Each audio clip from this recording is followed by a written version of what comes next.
like that for a quarterback.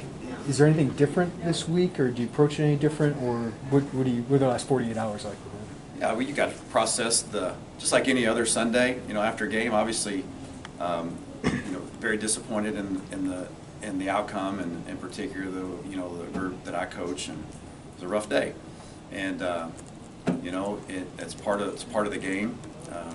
I'm not saying that's a norm, or would ever want it to be a norm, or want that to be an exception, certainly, to have a day like that. But like, it's part of this game is you got to bounce back, and so you process it. All you can do is just go in there and just kind of swallow the frog, so to speak. You just got to eat it, and just say, this isn't real pleasant. I'm going to watch it. I'm going to learn from it, and it's going to make me better. And I'm not just talking about just Luke, but myself, and us as coaches, and etc. On down the road. But so then you swallow it, you flush it, and then you turn the page to your next opponent. And so I think from that perspective, it's a normal week, and that's how we're going to proceed. Is we got to get better. How do you help a relatively young quarterback from being discouraged or losing confidence after that? Yeah, I think when you watch the film, you see how just the razor thin margin of error that there is in the game. So a throw, like the first, maybe the second pick, I think the fade to Casey, it's underthrown by a yard. If it's thrown a yard further, we probably turns into a 50-50 ball. A yard and a half though, it's probably a 70-30 ball, and we just underthrew it. That's things like that. As long as you know the root of what happened and you can fix it, you can fix it. That sounded really stupid when I just said that. But as long as there's a root and you understand what the root cause, was it decision based?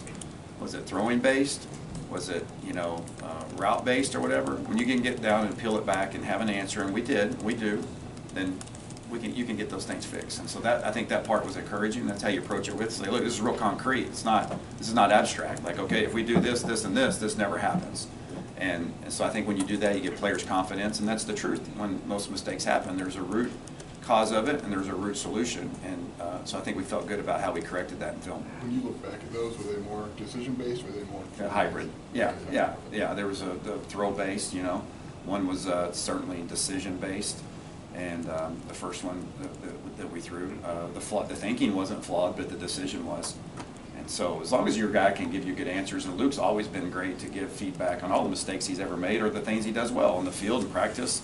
Certainly learned that when he sees something, there's a reason why he does it. And but sometimes your greatest strength can be your greatest liability, and a couple times you probably saw too much and probably overreacted to it, and he'll learn from it. You've gotten to know him pretty well, I assume, over the course of the year. Is he the kind of guy that will bounce back from this fall? Did you play based on what you've seen from him in the past? Listen, I haven't asked him this, and but I would assume there's been some game in his past, whether it be junior high or high school, or a scrimmage or something, where it's been a really bad day. And if he hadn't already had that, then he had one Saturday. But I would assume he's had the days like that and moments like that where he felt like he didn't play his best and really was disappointed in how he played. And so I think he probably dropped. Now, he hasn't done that probably in a magnitude of this environment, but it's all the same on a relative scale. And so I'm confident that any quarterback has had a rough day. They know that they can bounce back. And we're certainly confident that he will, and I know Luke feels that way as well. Coach, it seems like through the first three games, the score and the flow of the game have kind of dictated things to you. How do you get to a place where you're executing the game plan that you envisioned going into the game? We have to execute more consistently. That's what we have to do. We have to stay on the field longer. We have to move the ball and sustain drives, and we're not doing that right now. And we're going into Game 4 now, and I think it's really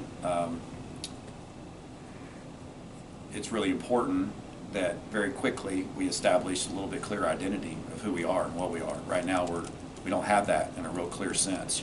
We've put some nice plays together and had some nice drives, but all 3 games in and out, we haven't been near consistent enough establishing and playing the way that we want to play, and that's to no fault other than our own. And we play some good defenses and some good defensive coaches that have good calls and put stress on us, but we've got to establish a clear identity as we get going down here, going into Week 4. What do you think that is, Barry, that identity? Well, I think we've certainly identified what we're what our strengths and weaknesses are. I think the line move that we made last week, I think will help solidify, kind of take another step forward. You know, we did that, you know, that move or whatever. You know, you wouldn't expect that to wave a magic wand and all of a sudden guys feel super comfortable in the new positions they're in. I thought they handled it pretty well, all in all, for the short turnaround that they did with the moving of positions.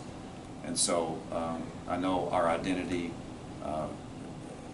needs to be and will be here, that we got to be more effective in running the football and be more balanced, and got to take care of the ball, have early down success. That doesn't mean we got to be more conservative, but we have to be we have to establish our identity just a little bit clearer. And it's been in bits and pieces, it's been flashes, but we have yet to put a game together that looks like and feels like the game that we want it to look like, as far as playing with a good amount of pace, but also injecting, you know, shifts, movements, emotions, and being balanced in our run and our pass concepts. Do time and score play a big role, but how do you know when the right time is to maybe go to John in a game like Saturday versus let Luke have another drive or two? Is there an indicator for you?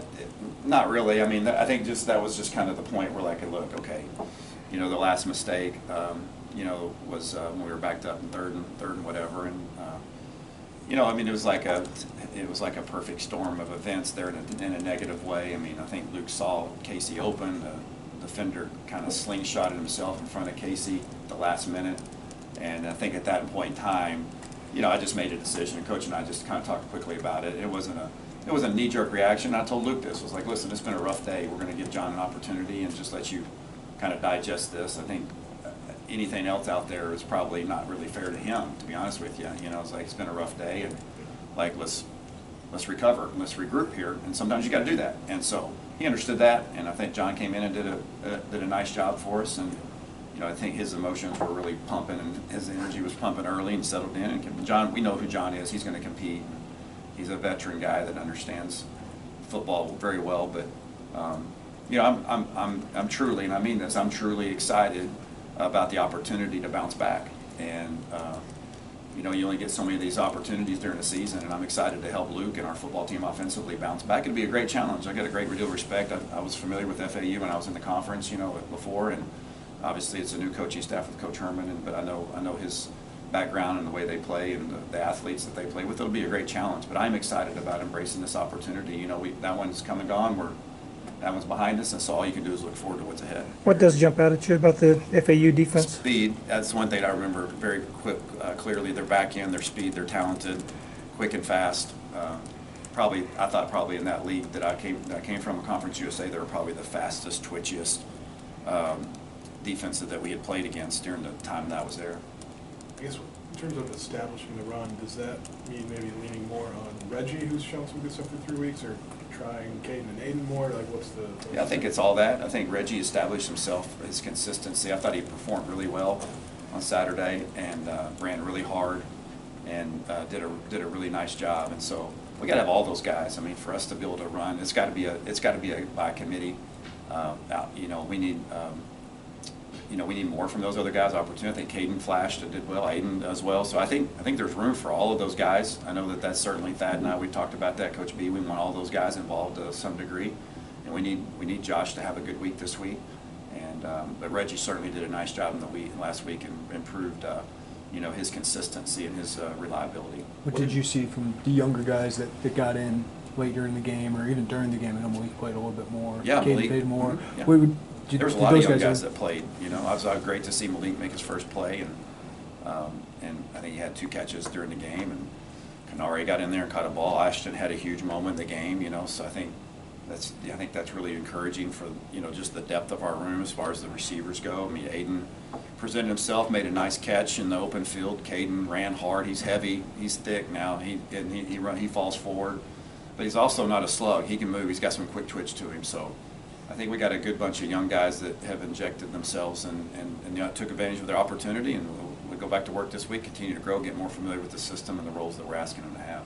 So what kind of led you to make those tweaks in offensive line? What will a full week mean for those guys? Say one more time, I missed that. Yeah, I guess, what led you guys to make those offensive line tweaks, and what will a full week mean for those guys? Yeah, a full week will be great and beneficial, you know, to be able to just to be able to practice at their spots and you know, to be familiar and comfortable. And really at the end of the day, I mean, like, you know, we're always trying to figure out what our best lineup is at every position, and just, you know, after watching you going through the first couple of weeks, and we just played our whole goal offensively and coaching staff in general on all sides of the ball in all phases is to, you want to minimize your weaknesses and maximize your strengths, and so we're just trying to piecemeal that together the best we felt that was best for our football team. And Isaiah has played tackle, and Julian has played tackle, and Zai played tackle all spring in camp, did a nice job there. But Zai also has a whole year of banked reps at guard, and so we thought that would be a way to maximize who we were, is to make those switches. You talk about establishing your identity, and you've been in 11 personnel so often this year. How do you feel about 12 personnel and having maybe that extra tight end on the field? Yeah, sure. We were 12 a little bit the other day, and again, probably got a little skewed through some of these games because of, especially the first two. That's all. Yeah, that's from the score a little bit. So, we want to be an 11 and 12 based team, and 12 has not showed up near as much as 11 probably for some of those reasons. But I'm extremely confident in our 12 personnel grouping. I think we got 4 tight ends that can play and play good football for us, and they all are on the field on Saturday. So I think that's something that we've got to continue to have multiple groupings. I think we played in 3 groupings the other day, maybe 4, I can't remember. We actually played 13 personnel, a couple plays, which is something that shows confidence in the tight end group. But that is 12 is something that certainly we need to inject more, I think, into all groupings. We got to continue. We don't want to be an 11. We don't want to be just an 11 personnel grouping. We don't want to just run out there and run 75, 60 of our 70 plays in 11. We want to be more multiple than that. And part of that is, we got to stay on the field to get more continuity and more execution to where we have more opportunities to do that within the flow of the series. Did you feel the offense overall made progress in how well it moved the ball outside of the turnovers? Oh, boy, that's a tough one. There's so much tarnishes, to turn the ball over that much is just obviously not acceptable. And it kind of just, it's hard to peel that back. There was moments, yes, there were moments that we were like, we were moving the football. And Penn State's got a really good defense, athletic, twitchy, and fast, and faster than what we had seen, up until that. So I think some of that caused some of the disruption. But there certainly was. You don't want to sound like a broken record in front of our team. When I talked to them, there were signs of life. There were signs of good offensive play, but just not near enough of them. And then the turnovers just disrupted any flow that you had during the course of the game. And those are things that we can control. So the bottom line is we just got to execute better. Going into week 4, we've got to get to where we can have a more consistent operation for our football team to be effective. When you say a full week with the line at the new positions, did you guys make that switch last Tuesday, or was it something that kind of came? Yeah, I'm just saying a full week, Sunday, Monday, Tuesday, there was, those guys had some ample time to practice, but nonetheless, it's a short week, it's just short notice, and but to be able to have the mentality of okay, I just played a game on Saturday, and now Sunday I'm going to play this. It's going to be the same on Sunday and on Monday, and my preparation and how I'm thinking about I'm going to play this game and what position I'm going to play in. I think there's some merit to that could help us grow between what happened last week and this.